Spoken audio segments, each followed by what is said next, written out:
ভারতে করোনা পরিস্থিতি এখনো উদ্বেগজনক, তবে গত 24 ঘন্টায় দৈনিক আক্রান্ত ও মৃত্যুর সংখ্যা কমেছে। এই সময় ভারতে করোনায় আক্রান্ত 1,86,364 জন। গত 44 দিনের নিরিখে এই সংখ্যা সর্বনিম্ন। মোট আক্রান্তের সংখ্যা 2,75,54,457। দেশে অ্যাক্টিভ কেসের সংখ্যা 23,43,152। গত 24 ঘন্টায় দেশে মৃত্যু হয়েছে 3,660 জনের। রাজ্য সরকারকে বদনাম করতে পুরুলিয়া জেলা সাইক্লোন ত্রাণ শিবিরগুলোতে ভিড় বাড়িয়ে করোনা ভাইরাস ছড়ানো ষড়যন্ত্র করছে বিজেপি।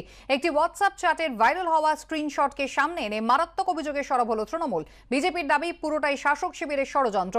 এবিপি আনন্দ এই হোয়াটসঅ্যাপ চ্যাটের সত্যতা যাচাই করেনি।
ওরা পলিটিক্স করে, আমরাও করব।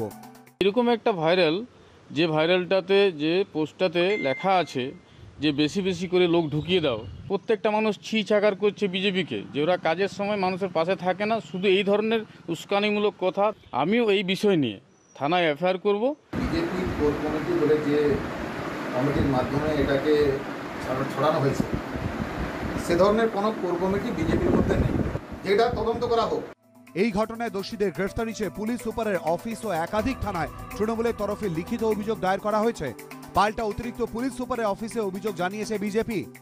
অতি জঘন্য নিচু মানসিকতার সম্পন্ন কিছু ব্যক্তি এটাকে ক্রিয়েট করেছে, পাবলিকের সামনে তুলে ধরার চেষ্টা করছে বিজেপিকে বদনাম করার জন্য। আর আমি আবার বলছি দায়িত্ব নিয়ে বিজেপি জেলা সভাপতি হিসাবে, যে আমরা যদি কোনো অপরাধে এটাতে জড়িত থাকি, আমাদেরকে পুলিশকে কোনো অ্যারেস্ট করতে হবে না, আমরা নিজে এসে অ্যারেস্ট হব। এটা তো তাদের অভিসন্ধি, এটা তো মানুষের কাছে চলে এসছে যে তারা সরকারের বিভিন্ন জায়গাতে যে সমস্ত ক্যাম্প হয়েছে সেখানে এই যে বিশৃঙ্খলা করা বা কোভিডকে আরও বেশি ছড়িয়ে দেওয়ার, এটা বিভিন্ন রাজনৈতিকভাবে আমাদের কাছে কিন্তু খবর আছে। এই প্রেক্ষিতে সরকারি ঘর পাওয়ার আশায় কেউ যাতে প্ররোচনায় পা না দেন, তার জন্য পুরুলিয়ার পাড়া থানা এলাকায় সতর্ক করতে দেখা যায় পুলিশকে। হংসরাজ সিংহ, সন্দীপ সমাদ্দার, এবিপি আনন্দ, পুরুলিয়া। শেষমেশ মিটল বেলেঘাটা আইডি হাসপাতালের করোনা রোগীদের অক্সিজেনের চাহিদা ও যোগানের সমস্যা। পাইপের পরিধি বাড়িয়ে সামাল দেওয়া গিয়েছে পরিস্থিতি, স্বস্তিতে কর্তৃপক্ষ। করোনা রোগীদের জন্য অক্সিজেনের চাহিদা যতই বাড়ছিল, ভেপারাইজারের গায়ে ততই পুরু হচ্ছিল বরফের স্তর। পরিস্থিতি সামাল দিতে ডাকতে হয় দমকল, কিন্তু এসব করোর ট্যাঙ্ক থেকে পাইপলাইন দিয়ে যে মাত্রায় অক্সিজেন যাওয়া জরুরি, সেই মাত্রায় যাচ্ছিল না অক্সিজেন, যা চিন্তায় ফেলে বেলেঘাটা আইডি হাসপাতাল কর্তৃপক্ষকে। বেশ কয়েকদিনের চেষ্টার পর অবশেষে মিটল চাহিদা যোগানের সমস্যা। কর্তৃপক্ষ জানিয়েছে, প্রাথমিকভাবে ডেঙ্গি রোগীদের চিকিৎসার জন্য লিকুইড অক্সিজেনের ট্যাঙ্ক বসানো হয় হাসপাতালে। করোনা আবহে চাহিদা বাড়তে থাকায় রোগীদের দ্রুত অক্সিজেন সরবরাহ করার জন্য বসানো হয় দুটি ভেপারাইজার, কিন্তু তাতেও সামাল দেওয়া যাচ্ছিল না পরিস্থিতি। উল্টে চলতি মাসের শুরুতে বিপত্তি বাধে ভেপারাইজারের চারপাশে বেশি মাত্রায় বরফ জমতে থাকায়। এই মেশিন এবং এই সিস্টেমের মধ্যে যখন পরবর্তীকালে ভীষণভাবে অক্সিজেন প্রয়োজন হচ্ছে, স্বাস্থ্য ভবনের সক্রিয় সহযোগিতায় তারা ব্যবস্থা করলেন একটা 13,000 লিটার লিকুইড অক্সিজেন থাকবে এরকম একটা ট্যাঙ্ক বসিয়ে দিলেন। দেখা গেল যে ও যে ভেপোরাইজার ইউনিট, অর্থাৎ যেখানে তরল অক্সিজেন গ্যাসীয় অক্সিজেনে পরিণত হয়, সেখানে লিন তাপ যথেষ্ট পরিমাণে টেনে নেওয়ার ফলে তাতে বরফ জমতে থাকলো। আইডি হাসপাতাল সূত্রে খবর, শেষমেশ অক্সিজেন সরবরাহকারী পাইপের পরিধি বাড়িয়ে পরিস্থিতি সামাল দেওয়া গিয়েছে।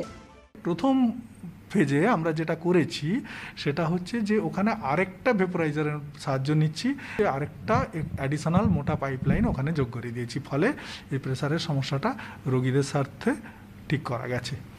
করোনার দ্বিতীয় ঢেউ যত ভয়াবহ হয়ে উঠেছে ততই বেড়েছে অক্সিজেনের চাহিদা। দেশের বিভিন্ন প্রান্তে বারবার উঠেছে অক্সিজেনের অভাবে ছটফট করতে করতে রোগী মৃত্যুর অভিযোগ। প্রিয়জনের জন্য একটা অক্সিজেন সিলিন্ডারের জোগাড় করতে হন্যে হয়ে ঘুরছেন অনেকেই, পড়ছে লম্বা লাইন। এই অবস্থায় ট্যাঙ্ক থেকে রোগীদের বেডে অক্সিজেন সরবরাহের সমস্যা দেখা দেওয়ায় চিন্তায় পড়ে বেলেঘাটা আইডি কর্তৃপক্ষ। শেষমেশ সেই চিন্তা মুক্তি।